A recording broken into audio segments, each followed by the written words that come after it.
All right, so let's work through these two examples. Pretty straightforward. This one you should feel very comfortable with.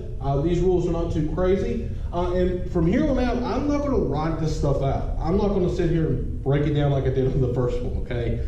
There's no need to. You kind of see the process. You can work through it yourself. So here I can see sum and difference. I can see there's some constant multipliers and then some power rules built in. There's no constants in here, so I don't have to worry about that. I don't have to worry about the constant or so. It's just sum and difference, constant multipliers, and then the power rules inside. So I'm just going to go cut right to the point. G prime of x equals, here I get minus 15x to the fourth. The 5 comes out as a multiplier. 5 minus 1 gives me 4. Let's move on. 12x to the third. 3 comes out as a multiplier. Subtract 1, I get 2. Nothing more than that. 3 comes out as a multiplier, subtract 1. Up here, the minus 5 carries. Derivative of x is 1, so minus 5. And I'm done. Quick and to the point.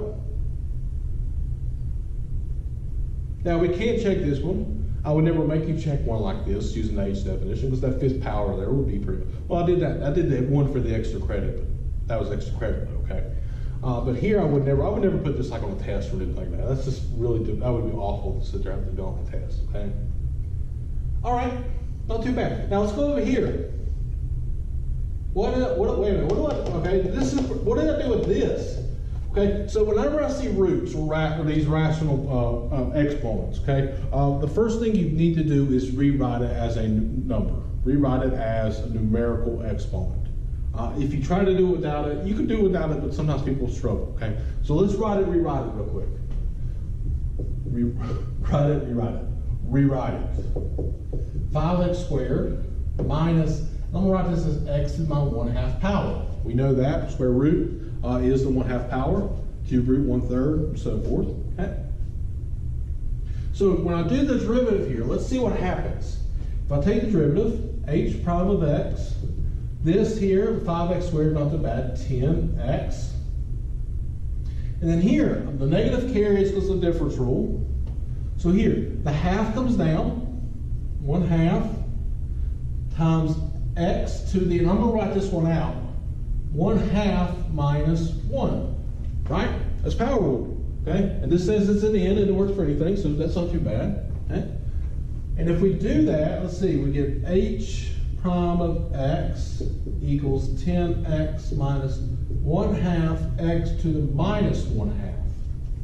Well, I know the half power there is the root, square root. And remember, negative exponents do what? They push things to the denominator. So if I continue with this, I'm going to end up with h prime of x being 10x minus 1/2 root x. So the 2 comes from the bottom, on the bottom of the half. The x to the negative 1/2, well, the 1/2 makes a root, the negative flips to the bottom, and I end up with that.